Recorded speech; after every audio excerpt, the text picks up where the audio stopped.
Rahayu untuk semuanya. Seperti biasa, saya akan mengawali adangan dengan bertanya, ada yang mengalami kesulitan? Tidak ada. Ada yang punya pertanyaan? Ada. Tentang apa? Tentang sakit tapi gemetar. Ya. Sakit sampai gemetar. Sakit sampai gemetar. Itu panjenengan alami ketika panjenengan sedang apa?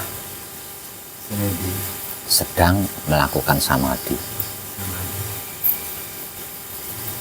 Apapun yang dialami ketika kita sedang patrap samadhi, itu adalah proses. Ya. Apapun yang kita alami ketika kita sedang melakukan patrap samadhi, itu adalah proses. Proses apa?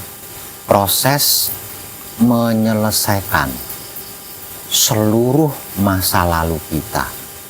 Apapun itu ya, apapun itu. Nah, proses inilah yang bisa memurnikan laku kita.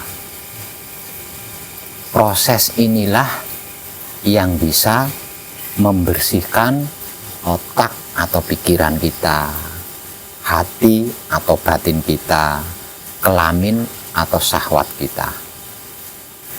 Adalah proses yang kita alami ketika kita sedang melakukan patrap samadhi.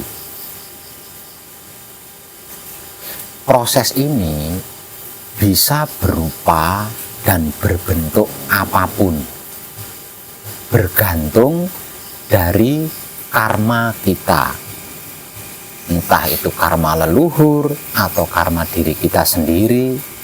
Nah, itu bergantung di situ. Semakin banyak karmanya, semakin ekstrim prosesnya. Nah,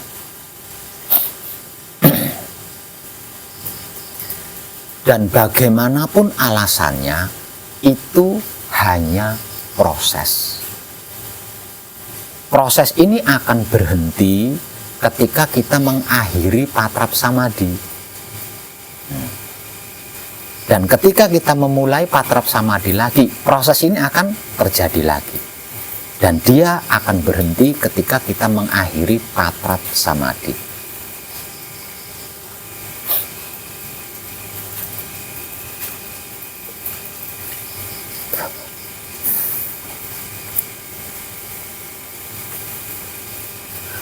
Proses yang terjadi ketika kita sedang melakukan patrap samadhi, bapaknya ke sini, bapaknya di sini. Proses yang terjadi ketika kita sedang melakukan patrap samadhi, ini dipikir ya selesai, tidak dipikir juga selesai. Gitu.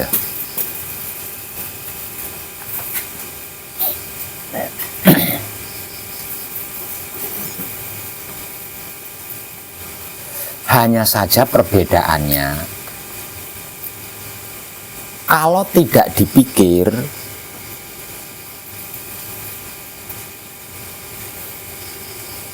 seperti apapun prosesnya ya, selesai dia. Tidak kita pikir, seperti apapun dan bagaimanapun prosesnya, dia selesai.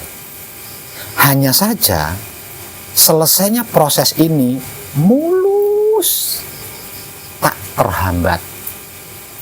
Nah, selesainya itu mulus, tidak terhambat. Karena dia mulus, tidak ada hambatan, maka membersihkan karma masa lalu kita atau leluhur kita juga mulus tanpa terhambat, tanpa kendala.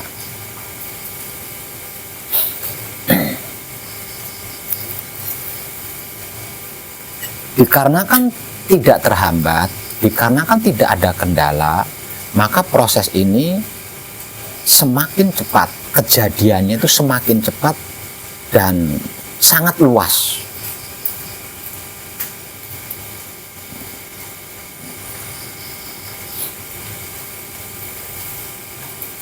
Itu saya singkat proses itu ya. Nah, lebih detail, proses ini bisa berupa bisikan, bisa berupa gambaran atau bayangan, bisa berupa angin, seperti ditiup angin, rasanya dingin, sejuk. Bisa berupa api, seperti terbakar api panas sampai keringatan. Bisa juga berupa sebagai perwujudan-perwujudan, seperti nabi,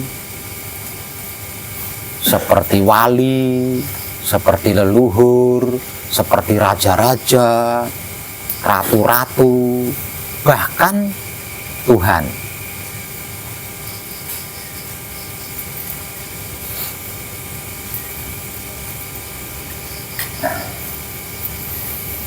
Bisa juga berupa pikiran, ingat rumah, ingat keluarga, ingat pekerjaan, dan lain-lain sebagainya. Bisa juga berupa capek, rasa dan perasaan capek,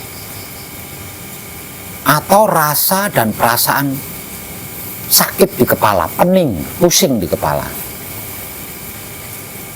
Bisa juga berupa dada berdebar, bisa juga berupa tubuh bergetar, bisa juga berupa sakit pinggang, kaki kram, dan lain-lain sebagainya. Pada intinya, apapun yang dialami ketika kita sedang melakukan patrap samadhi itu adalah proses. Singkatnya itu.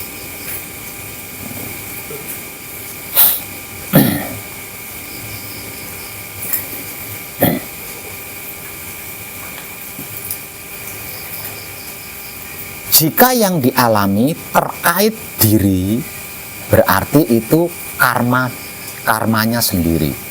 Seperti pusing di kepala, dada bergetar, berdebar, tubuh gemeteran, tubuh keringatan, tubuh menggigil dingin, pinggangnya sakit, kakinya kram, bokongnya panas, itu berarti karma pribadi.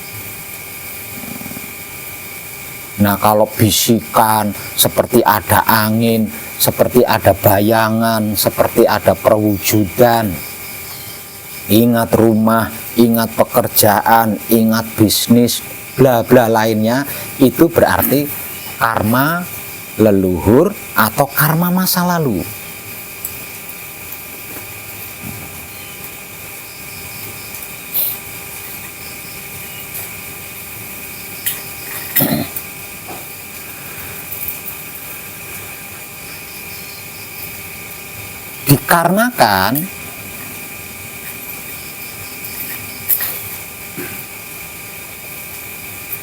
Dikarenakan kita berfirman, Gusti ingkang Maha Suci, kula nyuwun pangapura dumateng Gusti ingkang Maha Suci. Lah ini yang menjadikan seluruh karma-karma, entah itu pribadi atau keluarga, berdatangan. Nah, kedatangannya itu ngefek pada raga kita. Karma-karma pribadi yang sembunyi muncul semua. Karena mendengar firman. Kalau baca kuncinya pakai hati, pakai batin, tidak pakai suara. Nah, kalau baca kuncinya pakai suara, berarti bersabda. Gusti ingkang Maha Suci, kula nyuwun pangapura. Nah, denger ini datang semua. ikut sempurna, ikut manunggal.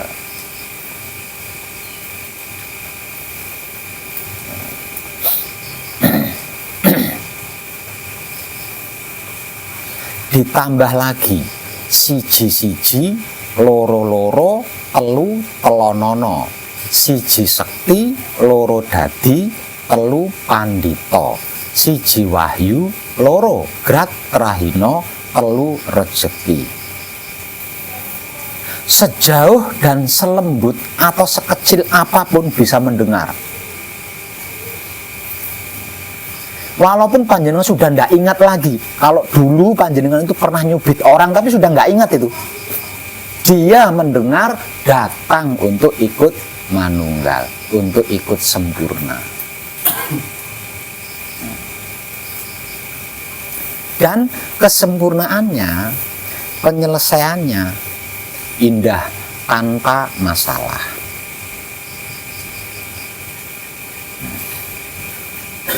Namun kalau proses ini dipikiri, proses ini akan terkendala atau terhambat. Dikarenakan terkendala atau terhambat, ya silahkan panjenengan renungkan sendiri. Kalau panjenengan naik sepeda, jalannya berbatu dan berlubang-lubang, bagaimana itu? Bukan mental-mental, pasti jenengan turun, sepedanya dituntun, iya enggak? Iya enggak? Itu. Namun tetap selesai, gitu loh ya. Tetap selesai. Hanya saja penyelesaiannya terhambat. Nah, karena terhambat jadinya lama kan? Nah, itu aja bedanya. Jadi silahkan dipilih, mau dipikirin apa nggak usah dipikirin. Silahkan dipilih. Kalau mau cepat dan mulus, ya cukup diam, nggak usah dipikirin. Tapi kalau suka dengan tantangan, nah silahkan dipikirin. Nah kan gitu. Oke. Jadi apapun yang kita alami ketika kita melakukan patrap samadhi, itu adalah proses. Proses ini terjadi dikarenakan kita patrap samadhi, gitu loh. Artinya kalau kita tidak melakukan patrap samadhi, ya proses ini nggak terjadi, gitu. Nggak terjadi.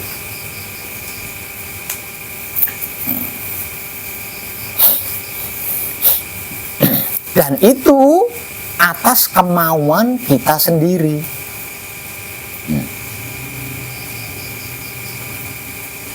Terjadinya proses ketika kita melakukan patrap samadhi itu atas dasar kemauan kita sendiri.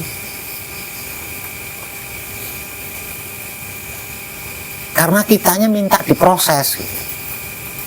Buktinya minta diproses. Gusti ingkang Maha Suci, kula nyuwun pangapura. Berarti kan harus dikasih pengampunan tuh. Karena meminta pengampunan, memohon pengampunan, maka akan diberi pengampunan. Kan gitu. Nah, artinya proses ini kan kita minta. Nah, itu.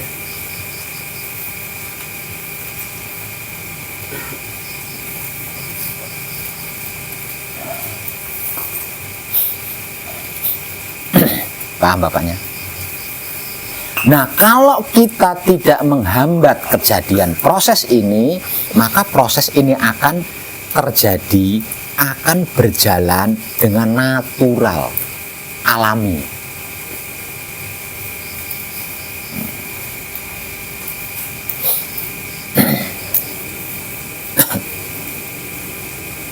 Sudah paham Bapaknya? Ada pertanyaan lain? Sudah. Yang lain ada yang punya pertanyaan? Iya. Mengenai patrap pembuka, kata Pak Web kan patrap pembuka yang lama sudah. Patrap pambuka itu apa itu? Pambuko. Iya, patra pambuka itu apa itu? Saya tidak pernah memberikan motivasi patra pambuko atau patra pambuka. Ayo, gimana ceritanya? Kemarin saya nulis gede-gede di sana itu. Tidakkah panjenengan perhatikan? Yang panjenengan hampir setiap saat duduk di sini, nggak ngelihat tulisan SR itu. Saya dulu sekolahnya SR. Nah, itu tulisan SR itu. Gede-gede. Nah, jadi sekolah SR itu nggak ada yang tulisannya halus-halus, kecil, nggak ada. Segitu-gitu itu. Makanya satu buku itu ya cepat habis karena tulisannya gede-gede gitu. Patra Palungguh Pambuka, Pak. Patra Palungguh Pambuka. Apa, di yang video di Putra Romo Channel yang baru pakai lagi kan. Jadi pakai itu ganti diri. Nah, bisa nggak itu yang hanya itu digentikku. Kunci kadangku mutmainah, kejadianku dari Tuban, gitu. asal usulku dari sari-sarinya air. Nah, itu aja, Pak. Malam ini panjenengan ada di tahapan apa? Masih micil sampurna. Mijil Sampurno juga tidak ada di sini. Nggak ada. Sama Adi micil sampurna. Hati-hati panjenengan ya. Hati-hati. Panjenengan ada di tahapan. Patrap sama Adi micil sampurna. Tolong dibaca tulisan sana. Ibunya agak geser biar bapaknya ini baca. Tahapan Patrap Samadi Mijil Sampurno apa saja? Coba. Jenengan lihat ke sana. Baca. Tahapan Patrap Samadi Mijil Sampurno terdiri dari apa saja? Patrap Palungguh Pambuko. Patrap Kunci. Patrap Pawalin. Mijil Sampurno. Nggak ada. Patrap Mijil Sampurno. Itu Samadi. Nggak ada. Hati-hati bapaknya. Patrap, Itu alat kerjanya panjenengan sendiri. Ya. Patrap Samadi. Itu Patrap Singkir. Terus? Palungguh Panutup. Nah, itu. Ulangi lagi. Saya mau maksimal. Saya mau panjenengan bersungguh-sungguh, saya mau panjenengan maksimal. Ulangi lagi. Patrap Samadi Mijil Sampurna. Patrap Palungguh Pamuko. Jenengan menghadap ke sana supaya tidak capek tolah-tolehnya. Patrap Palungguh Pambuko. Patrap Kunci. Patrap Pawelin. Patrap Mijil Sampurno. Patrap Samadi. Patrap Singkir. Patrap Palungguh Panutup. Di sana ada tulisan Patrap Palungguh Pambuko diganti apa enggak, Bapak? Nggak ada. Enggak ada. Berarti panjenengan belum sampai di tahapan yang ada penjelasannya Patrap Palungguh Pambuko diganti.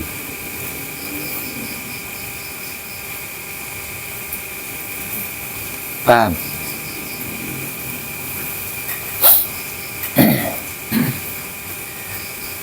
Yang perlu kita sadari,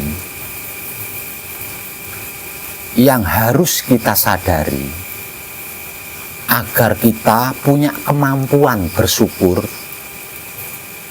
punya kekuatan untuk bisa mengucapkan terima kasih, ya, bersyukur atau terima kasih, ini tataran spiritual tertinggi, karena dia berkaitan dengan alam semesta atau Tuhan.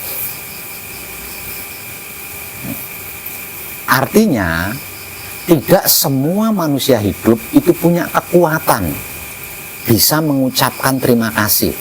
Tidak semua manusia hidup itu mampu bersyukur. Karena bersyukur atau berterima kasih ini adalah tataran atau tingkatan spiritual tinggi sekali. Tinggi sekali. Nah, agar supaya kita punya kemampuan bersyukur, agar supaya kita punya kekuatan untuk bisa mengucapkan terima kasih di dalam hal apapun, yang perlu kita sadari adalah tadi atau kemarin itu bukan milik kita. Tadi atau kemarin itu sudah bukan milik kita. Nanti atau lusa itu masih belum milik kita. Milik kita adalah saat ini. Maka sadari saat ini. Hadapi saat ini. Terima saat ini. Jalani saat ini. Dan nikmati saat ini. Jangan sibuk mikirin tadi dengan nanti. Karena tadi sudah bukan milik kita, nanti masih belum milik kita. Yang sah, resmi, hak milik kita adalah saat ini. Itu.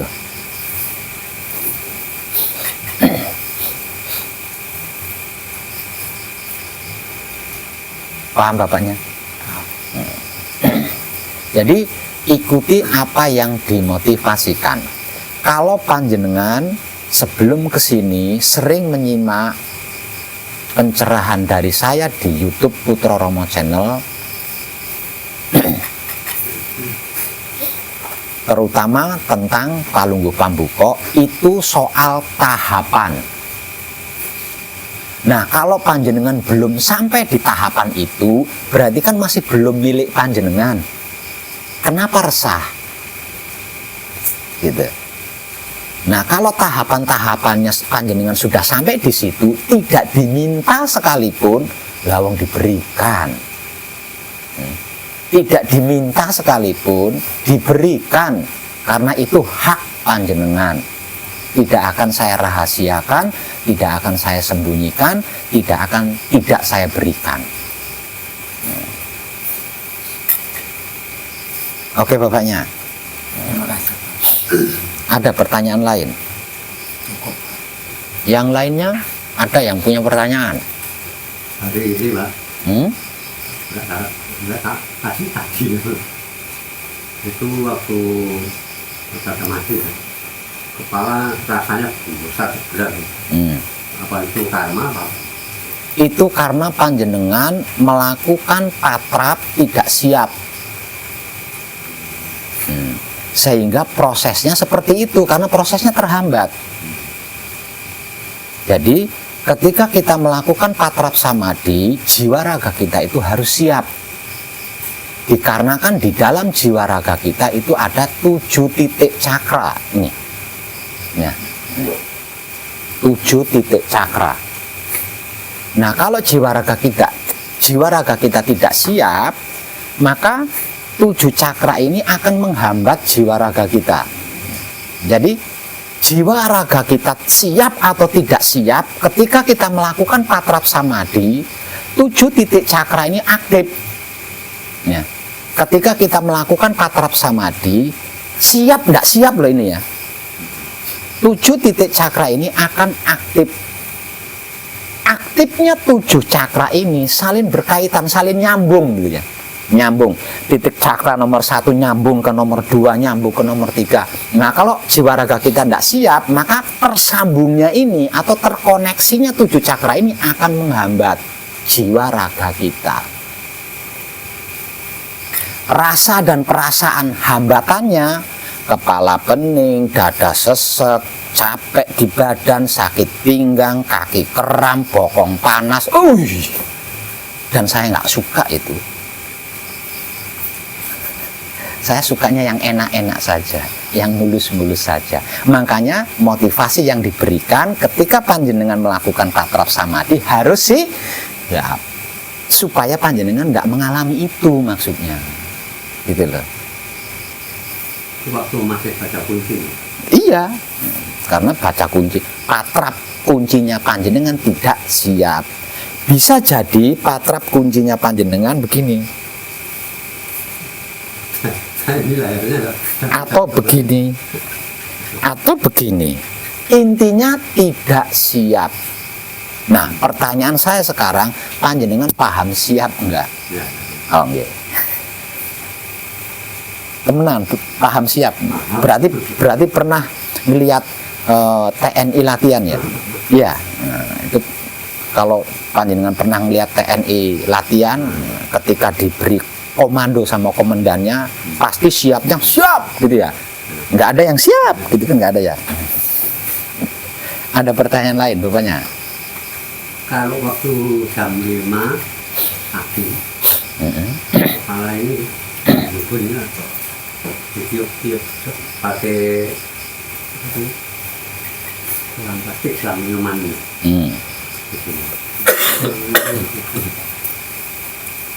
Tiap hari itu nikmati apa itu Ya, ketika panjenengan sedang apa itu? patah terasa sama itu. Sedang patrap samadhi. Tadi ketika saya menjelaskan pertanyaan bapaknya yang dari Kalimantan, jenengan dengar nggak? Dengar? Kurang. Enggak, tidak nyimak tadi. Itu Nah, ini tolong untuk semuanya, ya, ketika diberi motivasi sore hari, khususnya ketika saya sedang ngomel-ngomel seperti ini, ya, ngomel-ngomel seperti ini, tolong disimak. Nah, karena apa? Karena tidak menutup kemungkinan jawaban saya dari pertanyaan Bapak ini menjawab pertanyaan panjenengan. Tapi saya tidak akan mengulangi Bapak, ya, mohon maaf. Karena saya tadi sudah panjang lebar itu menjelaskan itu ya. Nah selanjutnya tolong disimak Bapak ya. Jadi bukan pertanyaan saya, peduli amat. Jangan gitu Bapak. Ya, jangan gitu. Walaupun bukan jawaban saya, itu bukan pertanyaan panjenengan, tidak menutup kemungkinan bisa menambah wawasan panjenengan. Jadi walaupun bukan pertanyaan panjenengan, tolong disimak bersama. Bahkan saya sendiri itu nyimak saya sendiri. Jadi setiap kali saya kadangan kan saya rekam gini. Nah sebelum saya upload di YouTube itu saya simak sendiri dulu. Nah, saya dengerin dulu, saya simak sendiri dulu. Setelah saya menyimaknya sendiri baru saya upload di YouTube. Dengan seperti itu saya tidak ingkar janji, tidak mengingkari kata-kata sendiri. Yang saya katakan di video ini apa saja, maka itu juga yang akan saya lakukan nantinya. Sehingganya saya tidak mengingkari kata-kata saya sendiri. Gitu. Karena yang paling mengerikan di dalam kehidupan dunia ini adalah karma. Itu paling mengerikan itu. Makanya saya sudah bercerai dengan yang namanya karma itu. No. Udah talak 9. Ada talak 9 sama yang namanya karma itu. Nggak cocok saya sama karma itu. Gitu. Makanya saya tidak mau, bahkan kata-kata saya sendiri itu saya tidak mau mengingkarinya. Karena saya sudah bercerai sama yang namanya karma. Saya kembalikan kepada asal-usul sangkan paraning dumadi. Jadi saya tidak ngungkit-ngungkit lagi itu. Ada pertanyaan lain selain itu tadi? Belum. Untuk yang lain, ada yang punya pertanyaan? Panjenengan? Ya. Ini yang tidak bisa bahasa Indonesia ya? Nah, iya. Wis ora apa-apa. Kula niku patrap samedi manunggal hati. Nah, Kok tahu-tahu kok dibangunkan oleh ini tiduran. dibangunkan Bangunan dia tidur. Tidak tahu jatuhnya itu tidak tahu saya. Jadi dibangunkan ini saya itu rasanya itu plong lego. Utang orang duwe kaya nih rumah itu. Ada tubuh. Orang di tuang nih rasanya. Plong. Terus pertanyaannya apa? Pitakone apa? Sing ditakokke apa? Di robo niku carane niku nopo iki?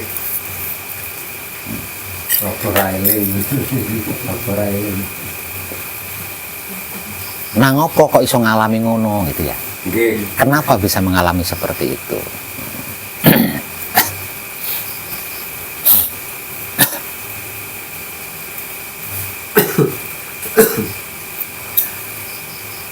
Panjenengan diberi penjelasan tentang 7 titik cakra apa tidak sebelum melakukan patrap samadhi manunggal jati? Pasti diberi penjelasan tentang ini ya. Nah, di antara 7 titik cakra ini yang apa ya?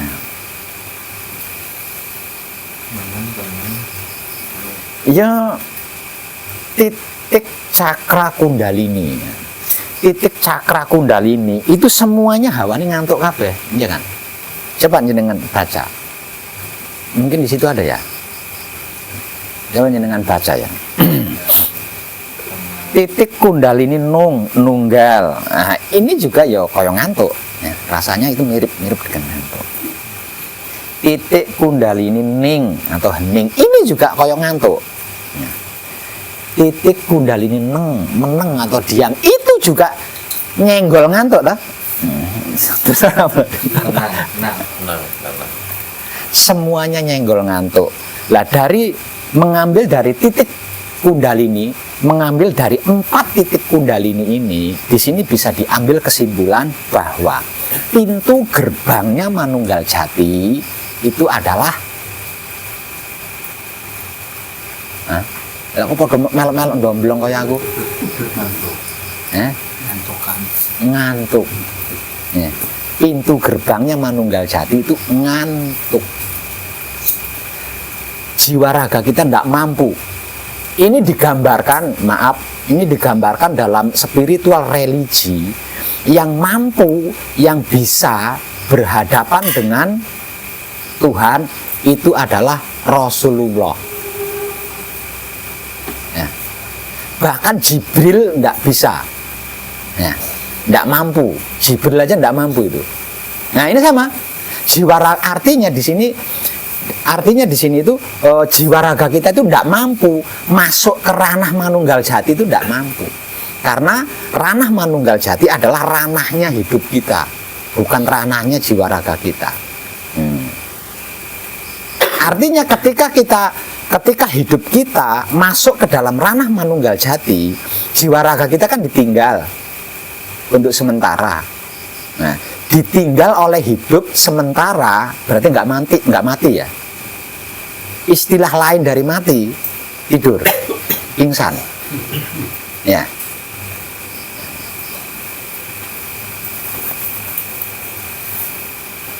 Jadi ketika hidup kita masuk ke ranah Manunggal Jati berarti jiwa raga kita itu tanpa hidup, dia tidak mampu.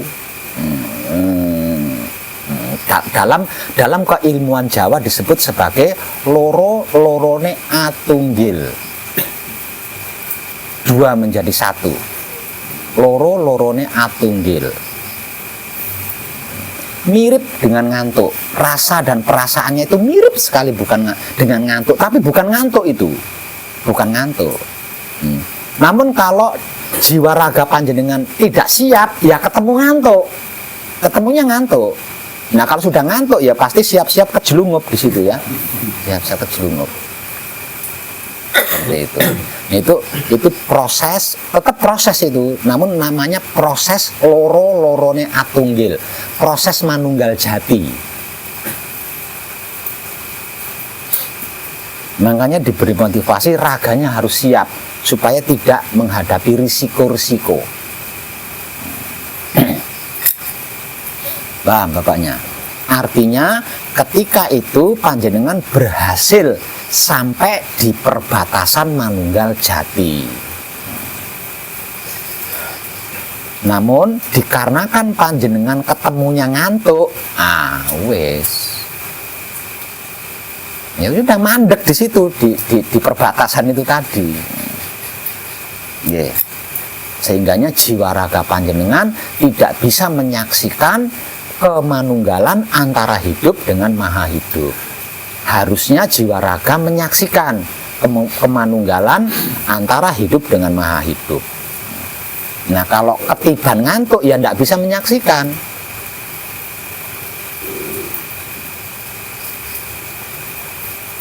Paham nggih? Kalau ada di antara panjenengan yang mengalami seperti itu, saya mohon untuk tidak cawe-cawe. Ndak ikut campur, biarkan aja sak jelungupe. Nanti kalau bundas kan nanti dapat pengalaman kan, nanti enggak lagi karena sudah bundas. lan jelungup. Belang. Jadi kalau ada kadang panjenengan yang jangan ikut campur, jangan cawe-cawe. Laku panjenengan adalah laku pribadinya panjenengan sendiri.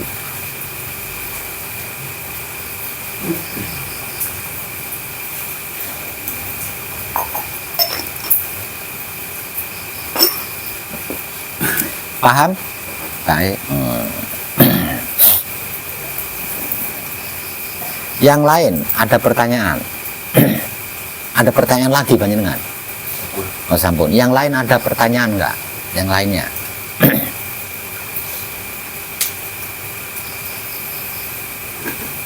Monggo. Yang lainnya bagaimana? Ada pertanyaan enggak? Halo? Halo?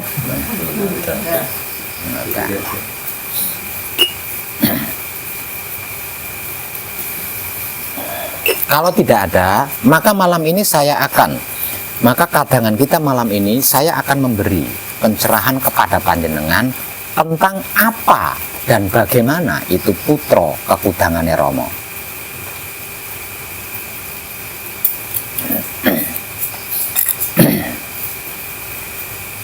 Ada yang tahu apa arti maksud dan arah tujuannya kitab suci sejati ada makna? Ada yang tahu?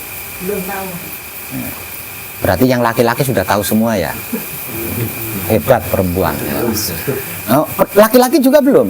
Oh, Ya, belum. kenapa diam saja? Oh, enggak jawab. Benar saya belum. Ada yang sudah tahu apa arti maksudnya dan arah tujuannya Wulang Res Sejati? Belum juga. Saya mohon jawabnya serempak ya. Ini ilmu mahal loh. Mahal ilmu.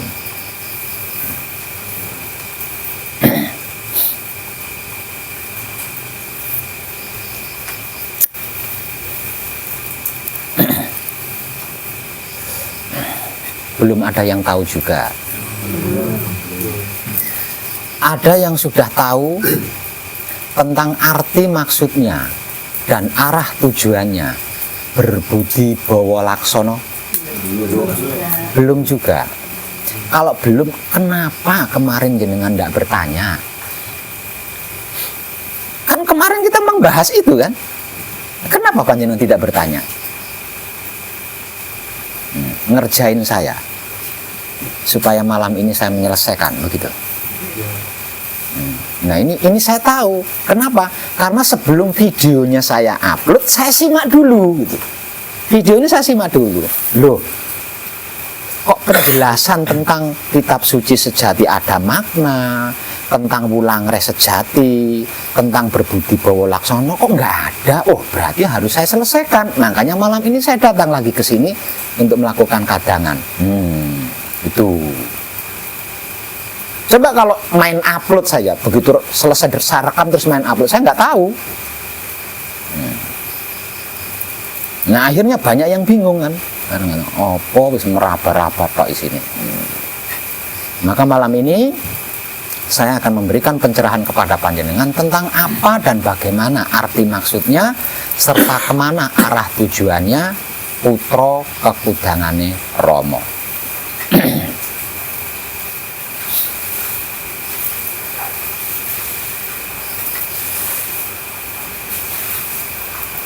Apa itu putra kekudangane Rama? Putra ini bukan anak loh ya. Putra atau putra ini bukan anak. Putra, arti maksudnya putra ini adalah putane rasa atau perputarannya rasa. Dalam istilah keilmuan disebut sebagai anyakra manggilingan.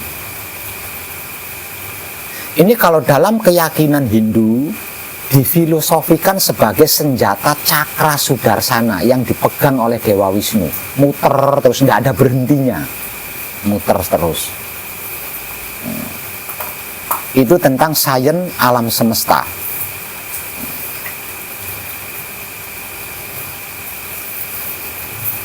Paham nggih? Paham? Artinya kalau kesadaran panjenengan kontinu, tidak putus ya. Kalau kesadaran panjenengan selalu kontinu dan universal, itu yang dimaksud putra. Muter terus. Tidak ada hentinya.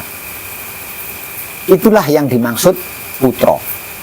Jadi putra itu adalah putane rasa, atau kalau dalam bahasa NKRI-nya, bahasa Indonesianya, perputarannya rasa, berputarnya rasa. Nggak ada hentinya. Itu arti maksudnya putra atau putra.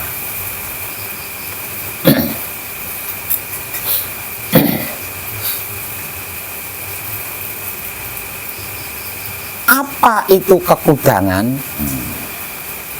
Kekudangan, arti maksudnya kekudangan itu kinasih atau kesayangan. Nah, ini paham kesayangan enggak?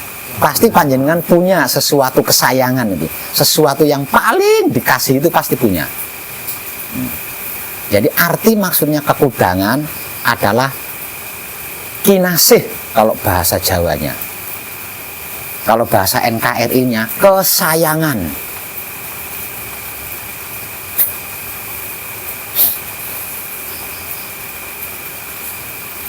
Apa arti maksudnya Romo? Arti maksudnya Romo, Romo ini bukan bapak loh ya. Romo ini bukan bapak. Lalu apa arti maksudnya Romo? Arti maksudnya Romo adalah roh manunggal atau roh komo. Roh manunggal atau roh komo. Atau roh mono.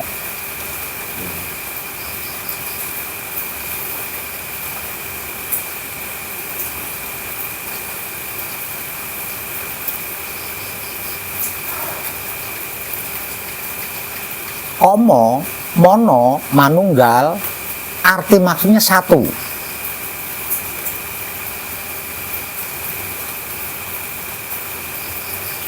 Komo itu satu maksudnya. Mono itu satu atau tunggal. Manunggal juga satu. Jadi kalau seluruh roh menjadi satu, nah itu yang dimaksud Romo. Seluruh roh yang ada itu menjadi satu, lah itu yang disebut Romo, yang dimaksud Romo.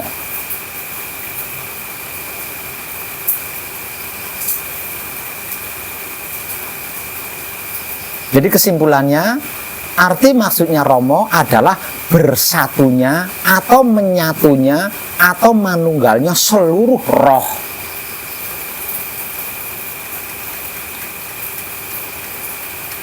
Secara awam dan umum disebut ya Tuhan. Ya, Tuhan itu.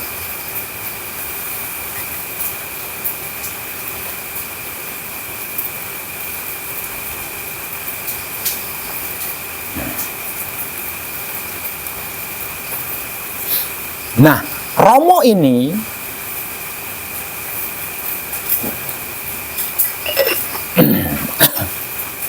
belum bisa digunakan selagi putra. Nah, Romo ini belum bisa digunakan selagi putra.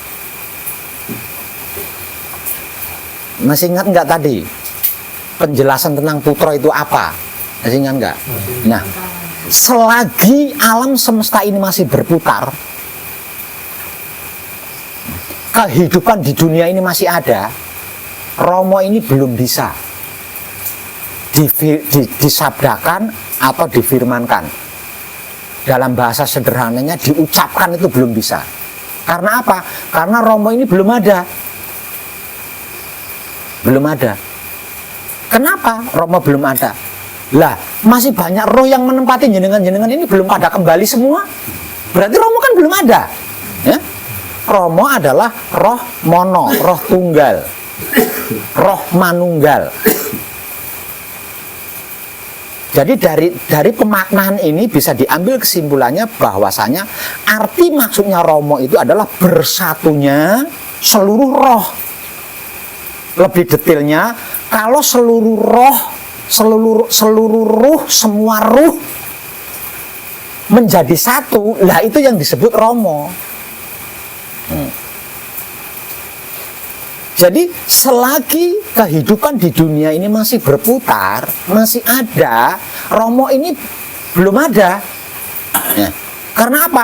Karena Romo ini masih menempati banyak wujud ini tadi. Ya. Masih menempati miliaran, bahkan mungkin triliunan makhluk kan. Romo masih tersebar. Roh ini masih tersebar. Roh ini masih tersebar di setiap kedirian makhluk yang masih di dunia ini. Artinya Romo ini belum ada kan? Ya enggak? Berarti Romo ini belum ada. Karena apa? Karena seluruh roh belum bersatu. Dikarenakan seluruh roh atau roh belum bersatu. Buktinya masih banyak roh-roh yang menempati perwujudan makhluk di dunia ini.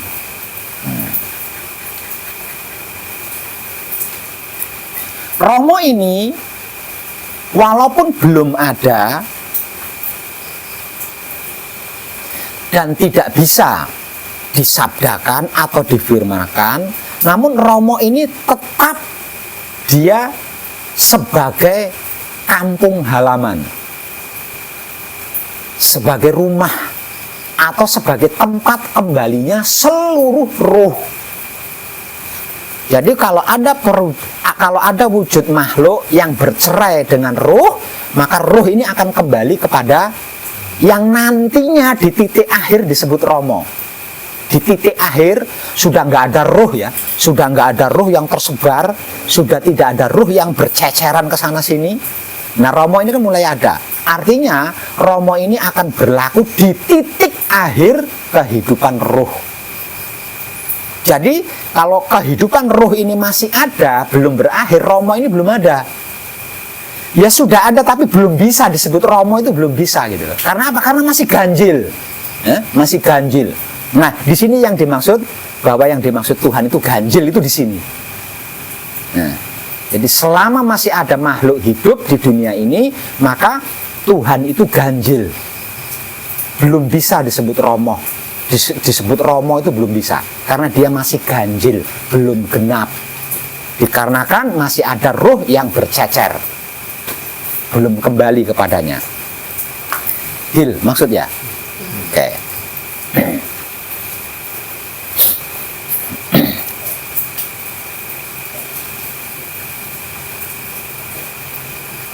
Putro kalau digabung penyebutannya menjadi putro kekudangane Romo. Kalau digabung secara singkat, maka tersusun sebagai kalimat putro kekudangane Romo. Jadi putro kekudangane Romo ini filosofi loh ya. Ini filosofi, itu sains. Itu sains alam semesta plus Tuhan. Kalau disingkat atau dipersingkat atau diperpendek, maka akan menjadi kata penyebutan putro kekudangane Romo. Nah, putro kekudangane Romo secara simpel pula jika dimaknai dengan spiritual bisa diartikan makhluk kekasih Tuhan. Makhluk kekasih Tuhan. Itu kalau dimaknai secara simpel dengan spiritual. Arti maksudnya putro kekudangane Romo.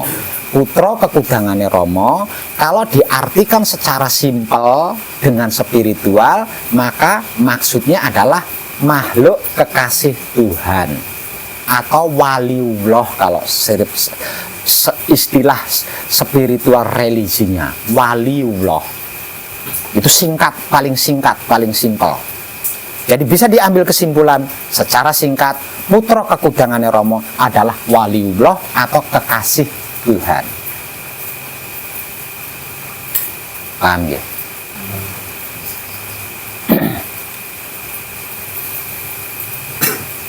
Di dalam putra kekudangane Rama atau di dalam waliullah atau di dalam kekasih Tuhan ada 3 singgasana, yaitu Baitul Makmur, Baitul Muharram, Baitul Muqaddas, yang secara laku hakikat hidup disebut sebagai kitab suci sejati ada makna, wulangreh sejati, dan berbudi bawa laksono. Dan saya akan mengupas secara laku spiritual hakikat hidup.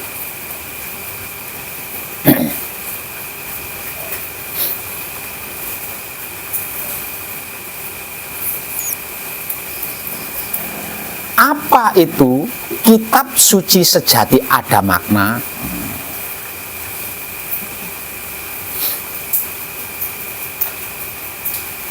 Kitab itu adalah rontal atau kertas atau halaman yang secara awam disebut sebagai buku. Jadi sesungguhnya antara kitab apapun itu ya, termasuk kitab suci sejati ada makna, dengan buku ini nggak ada bedanya, sama-sama halaman, sama-sama rontalnya, sama-sama kertasnya. Nah, namun dikarenakan otak kita sudah didogma bahwa yang namanya kitab itu bisa mengualati, gitu kan ya. Nah, kita membedakan, padahal sama-sama rontalnya, sama-sama kertasnya, sama-sama bukunya. Nah, itu arti maksudnya kitab. Paham nggih? Kelanjutannya ada suci sejati ada makna. Saya ngambil dari kata kitab saja agar panjenengan bisa mencernanya dengan mudah dan enak. Antara kitab,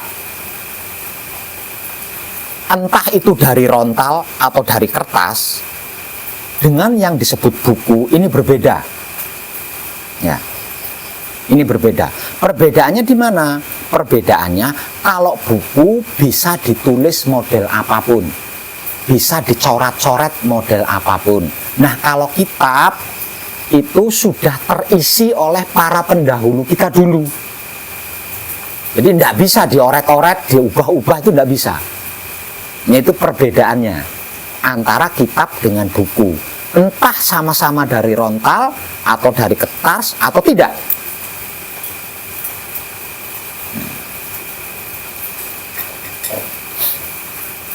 Hanya saja perbedaannya, kalau buku bisa digambar apapun, bisa dicoret-coret atau ditulis-tulis model apapun. Kalau kitab tidak. Dari semenjak kakek moyang kita dulu hingga sampai kapanpun, yang namanya kitab itu berisi ilmu, pengertian, ilmu, pemahaman, ilmu, pengetahuan. Itu isinya kitab. Atau japa mantra, atau doa-doa, atau petunjuk mengenal diri, petunjuk mengenal Tuhan. Itu isinya kitab. Kalau isinya tidak seperti itu, tidak bisa disebut kitab, melainkan buku. Ini terlepas apakah itu kata-kata Tuhan atau bukan. Yang pasti tulisan yang ada di dalam kitab itu adalah ilmu atau sains. Nggih.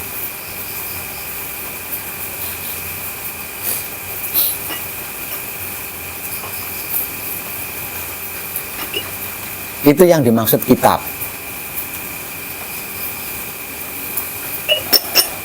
Sambungannya, suci sejati ada makna. Artinya, kalau tulisan yang ada di dalam buku ini adalah tulisan ilmu, karena ada kalimat sambungan, suci sejati ada makna, berarti ilmu yang baik, ilmu yang berguna, ilmu yang bermanfaat.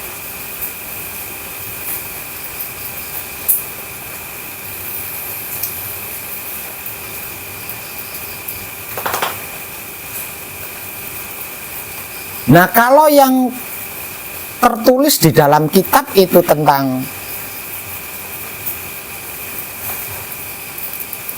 pencerahan, maka dikarenakan ada kalimat suci sejati ada makna, maka pencerahannya adalah pencerahan tentang kebaikan atau kebajikan.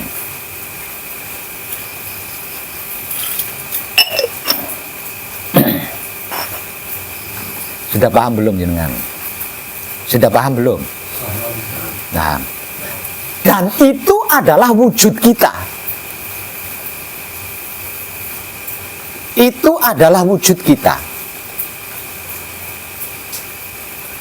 Lalu kemana arah tujuannya kitab suci sejati ada makna ini seperti ini? Dikarenakan wujud kita, perwujudan kita ini adalah kitab suci sejati ada makna, berarti wujud kita ini harus menjadi motivasi bagi makhluk lain, harus menjadi inspirasi bagi makhluk lain, harus menjadi contoh bagi makhluk lain. Maksudnya seperti itu. Harus menjadi teladan bagi makhluk lain.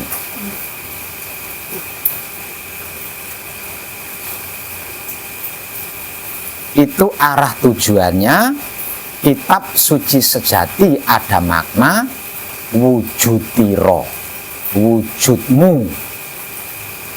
Ini suka tidak suka ini. Suka tidak suka, wujud kita harus menjadi motivasi bagi orang lain. Harus menjadi contoh bagi orang lain, harus menjadi inspirasi bagi orang lain, harus jadi ilmu bagi orang lain. Itu maksudnya. Itu arti maksudnya, itu arah tujuannya. Jadi bukan berarti wujud kita ini kitab atau buku yang bisa dibukai sitok-sitok, itu bukan. Nah.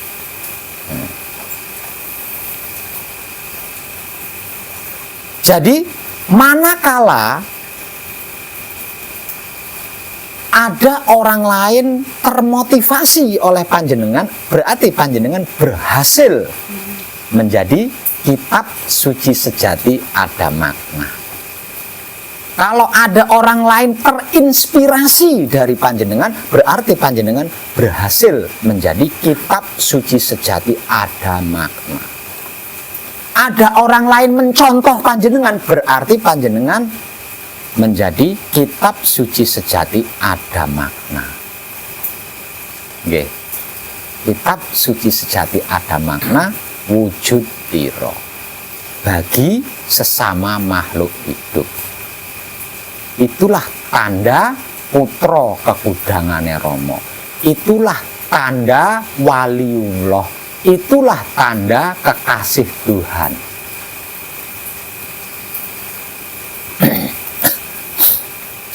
Agar supaya menjadi motivasi, agar supaya menjadi inspirasi, agar supaya menjadi contoh bagi makhluk lain, berarti kita harus seperti apa? Itu jawabannya ada pada diri panjenengan sendiri.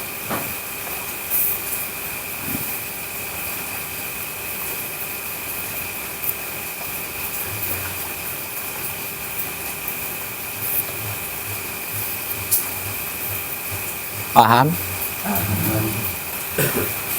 Yang kedua adalah wulangreh sejati. Arti maksud wulangreh adalah pitutur atau nasihat. Sedangkan sejati adalah yang sebenar-benarnya atau yang sesungguhnya atau hakikat dari suatu hal. Ini adalah ucapan kita atau kata-kata kita atau bahasa kita atau perkataan kita.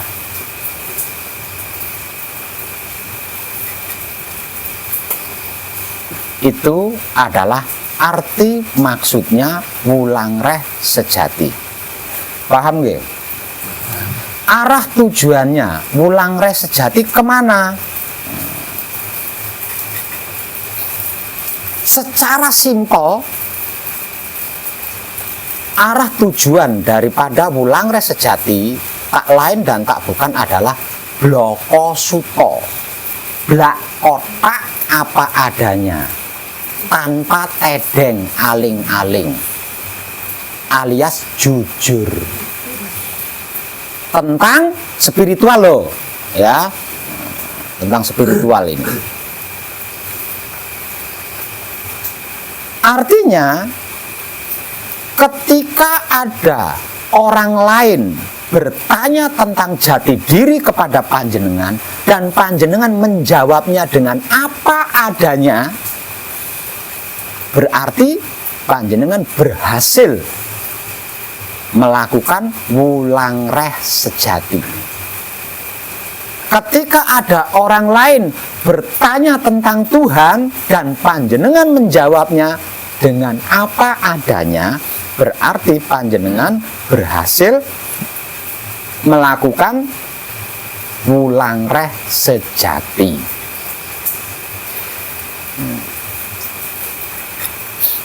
Paham?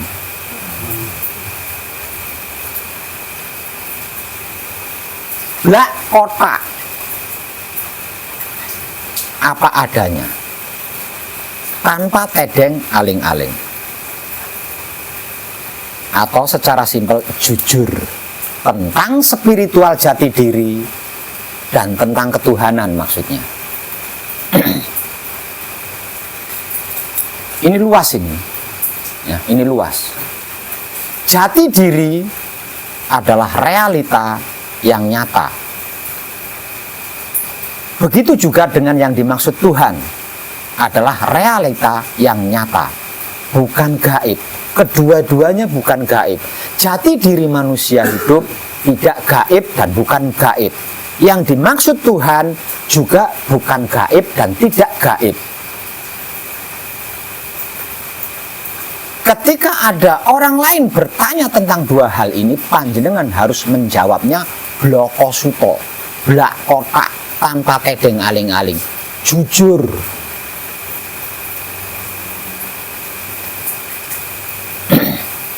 Kalau panjenengan mengerti, memahami A dan mengetahui A sendiri tentang jati diri dan Tuhan ini, maka katakan A.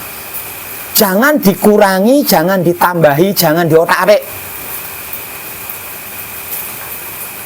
Namun kalau panjenengan ngerti A, paham A, tahu A, hasil ngadopsi dari kitab, hasil mengasumsi dari wong edan bagu, panjenengan juga harus jujur, harus katakan itu. Jujur saya belum tahu, jujur saya belum paham, jujur saya belum mengerti. Masih baru katanya wong edan bagu, katanya kitab. Ingat itu.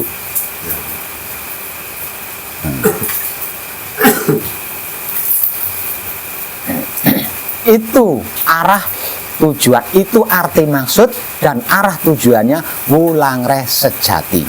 Tidak terkait dengan yang lain loh ya. Paham nggak jenengan?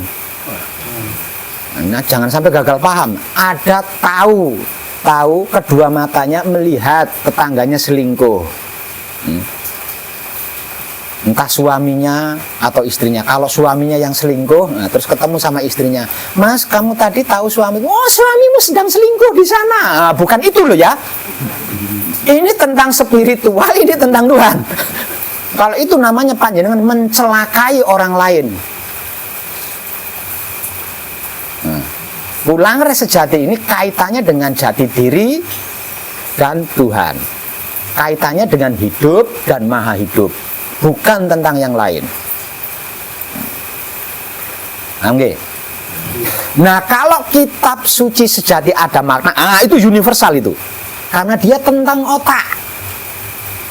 Nah, bagaimanapun wujud kita itu bergantung dari pemikiran otak kita. Seperti apa dan bagaimanapun kehidupan kita sehari-hari itu bergantung dari pemikiran otak kita. Ya, jadi kitab suci sejati ada makna ini universal. Ya, universal. Nah, kalau sudah Wulangre sejati, ini tentang Baitul Muharram, tentang hati atau batin dalam dia, di dalam dia. Tidak universal, tidak umum. Tidak umum, dia bersifat pribadi.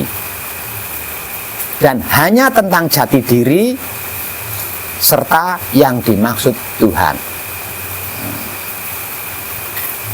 Jadi jangan sampai nanti panjenengan ada orang ngambil pisang, katanya Pak Uwe, kan saya sedang praktek Wulangre sejati. Hehehe, pisangmu dicuri orang.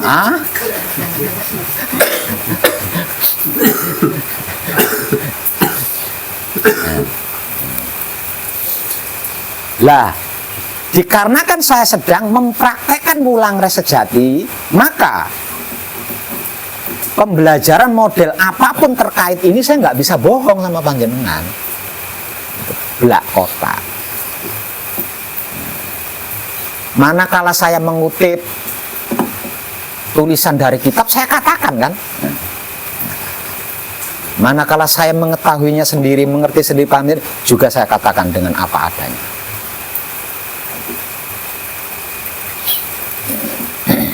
Itu arah tujuannya Wulangre sejati, yang menjadi ucapan kita sebagai tanda putra kekudangane Rama atau waliullah atau kekasih Tuhan.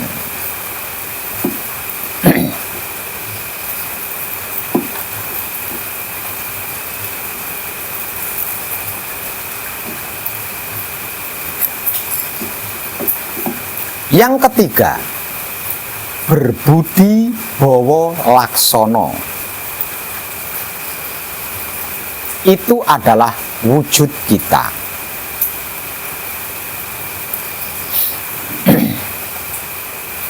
Berbudi itu arti maksudnya kelakuan atau perbuatan atau sesuatu yang kita perbuat atau sesuatu yang kita lakukan.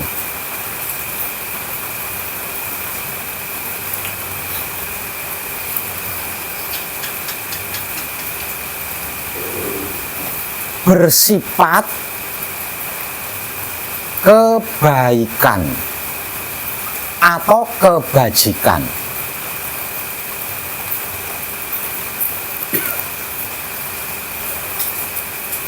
Bawa laksana artinya tanpa ego, pamrih dan arogan.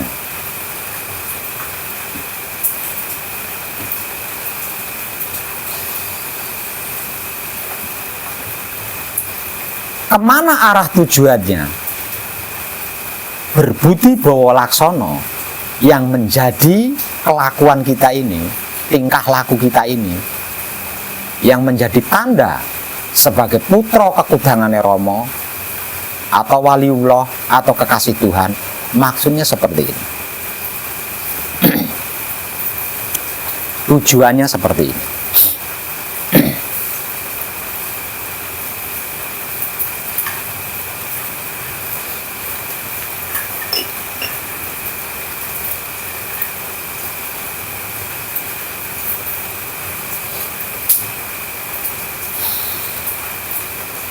Semisal contoh,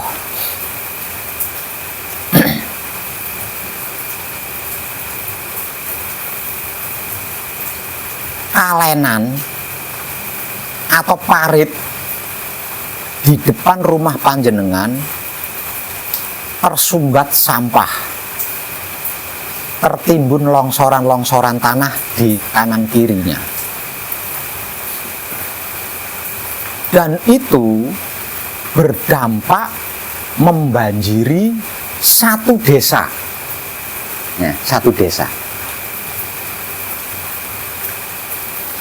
Kalau panjenengan tidak diam saja, melainkan langsung palungguh jati, ngambil cangkul, ngambil arit, sampah yang menyumbat diambil, dikumpulkan, dikuras, tanah yang menimbun juga diambil, dikuras, dikumpulkan, terus. Dan itu bukan cuma di depan rumah panjenengan tok, sampai di depan rumahnya warga-warga lain. Itu yang dimaksud berbudi bawa laksono. Kalau ada orang lain tertarik mengikuti panjenengan, berarti panjenengan berhasil mempraktekkan berbudi bawa laksono.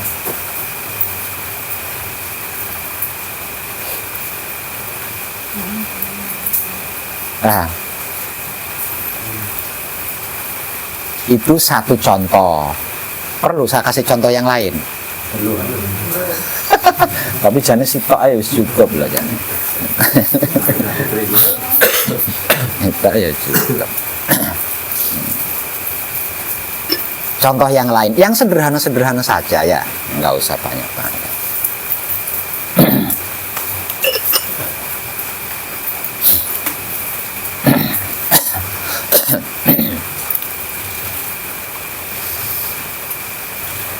Duduk di suatu tempat yang luas. Kita duduk di suatu tempat yang luas. Di situ tidak ada kursi, tidak ada bangku, tidak ada tikar. Namun ada sapu. Kita sedang duduk, kita hendak duduk di suatu tempat yang luas, di mana di tempat luas itu nggak ada kursi, nggak ada bangku, namun ada sapu.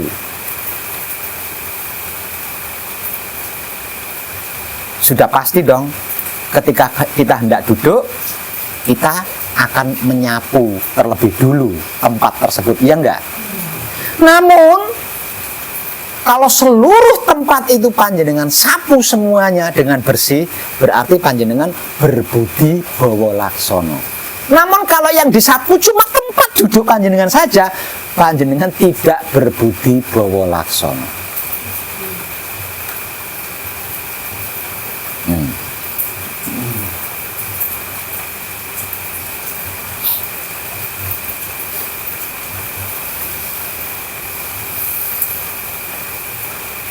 Walau begitu, setelah menyapu tempat di mana yang hendak diduduki selesai dan melakukan duduk, kemudian ada orang lain datang ikut nimbrung duduk, panjenengan diem saja, tidak mengingatkan kalau tempat itu kotor, berarti panjenengan tidak berbudi bawa laksono. Namun kalau panjenengan mengingatkan, Pak mohon maaf tempatnya kotor, biar saya sapu terlebih dulu, berarti panjenengan mempraktekkan berbudi bawa laksono.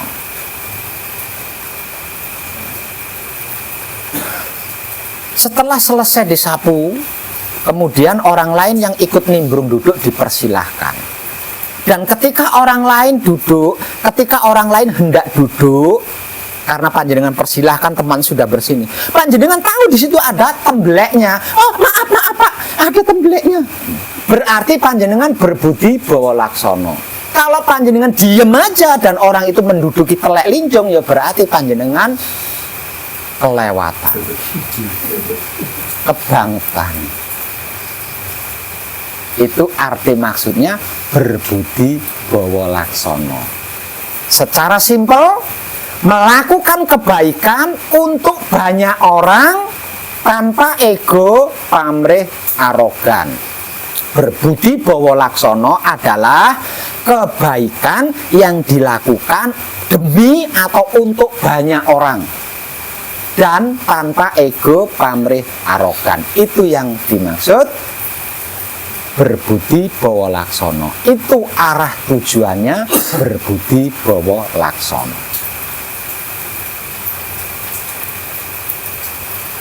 Dengan tiga hal ini disebut putra kekudangane Rama. Dengan tiga hal ini disebut waliullah. Dengan tiga hal ini disebut kekasih Tuhan.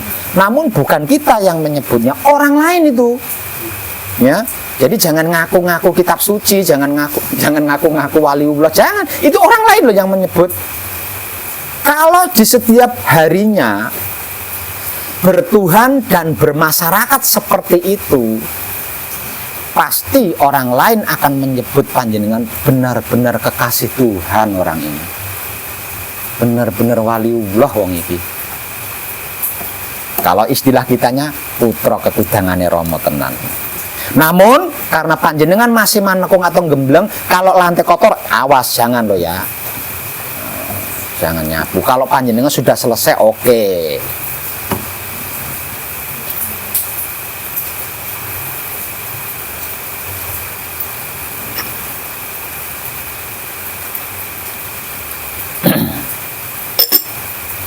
G, itu contoh sederhana dan yang paling gampang untuk dicerna lah. Namun yang terpenting panjenengan tidak mencerna yang saya ucapkan saja, yang saya sampaikan saja. Itu dalam hal apapun seperti itu loh, gitu loh. Dalam hal apapun, bukan cuma tentang nyapu, bukan cuma tentang parit atau kalenan saja ya, tentang hal apapun. Intinya perwujudan kita harus menjadi ilmu bagi orang lain. Perwujudan kita harus menjadi motivator bagi orang lain. Perwujudan kita harus menjadi inspirasi bagi orang lain. Perwujudan kita harus menjadi contoh atau teladan bagi orang lain. Ucapan-ucapan kita harus blak otak, jujur apa adanya, tanpa tedeng aling-aling, terkait jati diri dan yang dimaksud Tuhan.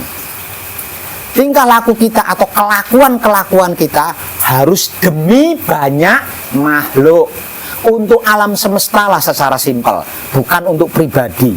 Dan itu tanpa ego, pamrih, arogan. Itu arti maksudnya. Putra isinya tiga isi daripada atau tiga kisi daripada putra kekudangane Rama. Arah tujuannya itu. Oke.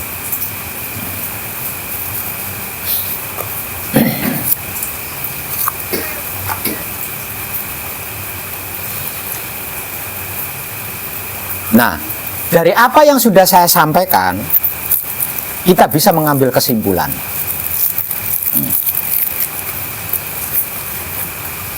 Kalau saja seluruh manusia hidup di dunia ini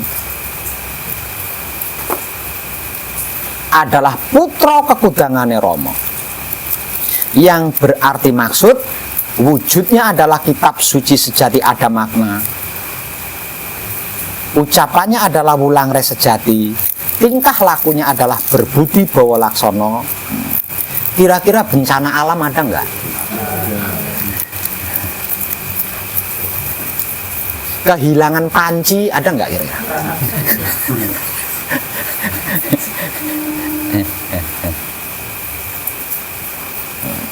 Kira-kira lampu sekopan di pertigaan, di perempatan itu laku nggak kira-kira ya?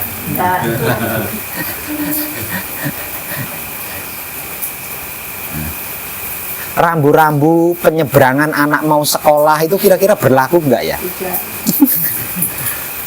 Wow, betapa indahnya kehidupan makhluk atau manusia di dunia ini. Kalau semuanya seperti itu.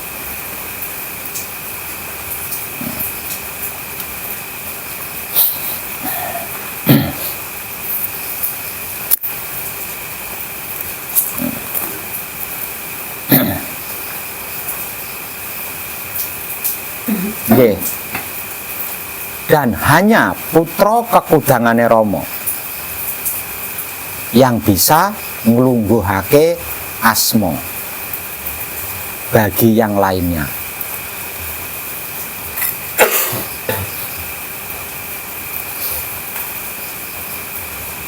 Hanya putra kekudangane Rama yang bisa menemani lainnya mencapai manunggal jati.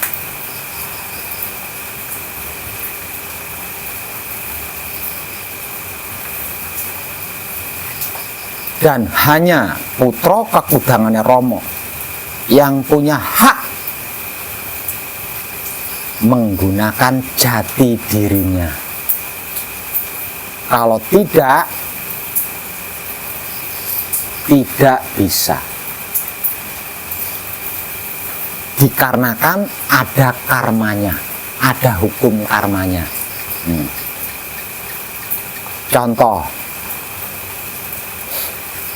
panjenengan ngerti, paham arti maksudnya jati diri, mengetahui kemana arah tujuannya jati diri, dan hafal jati diri. Kemudian menggunakan jati diri panjenengan untuk suatu hal.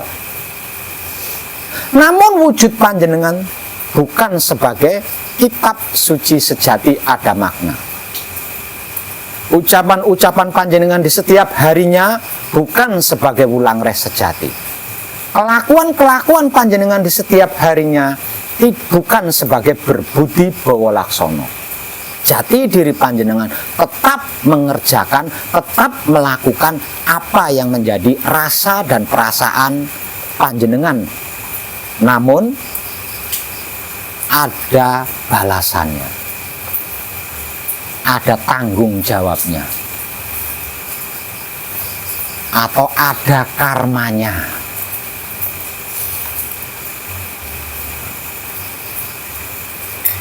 Dikarenakan jati diri panjenengan tidak mengenal jiwa raga panjenengan. Kalau wujud panjenengan tidak sebagai kitab suci sejati ada makna, ucapan-ucapan panjenengan tidak sebagai wulang res sejati, tingkah laku panjenengan tidak sebagai berbudi bawa laksono, jati diri panjenengan tidak kenal panjenengan. Sehingganya manakala dia melakukan suatu hal minta bayaran sama panjenengan, minta tanggung jawab.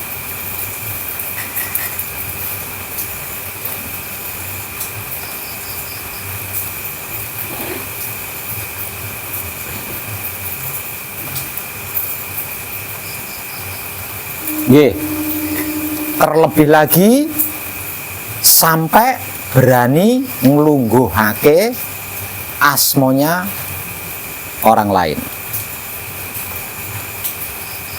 Itu lebih berat lagi.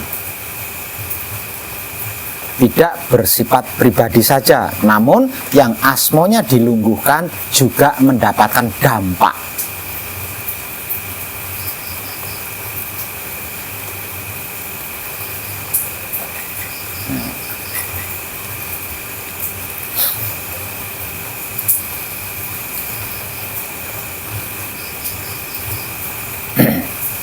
Dan hanya putra kekudangane Rama yang asma sejatinya benar-benar jumeneng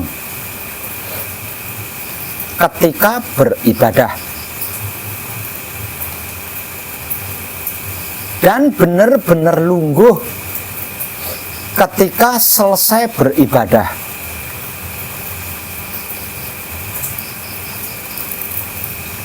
Kalau tidak, ketika jumeneng dia tidak benar-benar jumeneng. Ketika dia lungguh, dia tidak benar-benar lungguh. dan itu akan bersiko bagi raga.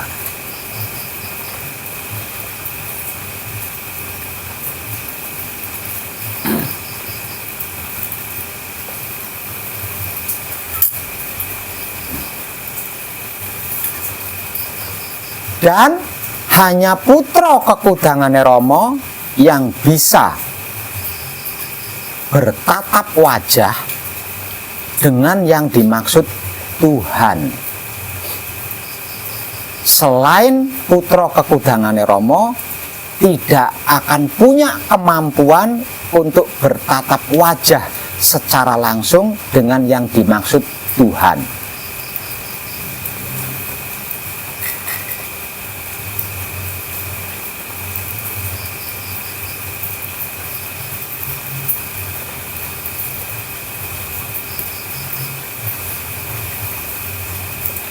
Dan lagi yang terakhir nih, yang terakhir ya. Hanya putra kekudangane Rama yang dalam keadaan apapun dikempit, diindit, digendong, disunggi atau dipanggul, dituntun, diarahkan, dan dijamin kehidupannya di dunia.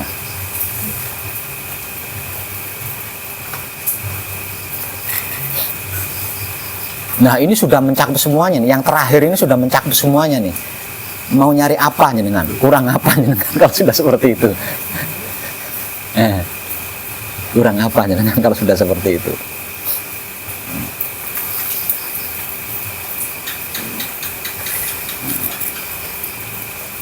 Karena apa? Saya kasih gambaran, jenengan punya anak. Kalau anak semata wayang saya nggak cerita deh. Kalau anak semata wayang, jenengan punya anak 2 atau 3 atau 4, pasti ada salah satu, ya nggak? Pasti ada salah satu yang menjadi anak kinasih panjenengan atau anak kesayangan panjenengan. Manakala anak kinasih atau anak kesayangan panjenengan itu butuh sesuatu, minta sesuatu, ingin sesuatu, seperti apa? Respon panjenengan seperti apa? Bingung, bukan dituruti. Bingung, jenengan berusaha untuk mengiyakan itu tadi. Mampu ndak mampu itu? Nggak ada, diada-adakan pokoknya. Jangankan kok sampai minta, nangis saja jenengan gupoh. Padahal dia ndak minta apa-apa, cuma nangis kok. Gupoh sampai nyamuk disalahin, digigit nyamuk digigit, oh iya, dijiwit sapa, iya. Seperti itu loh. Seperti itu loh putra kekudangane Rama. Seperti itu.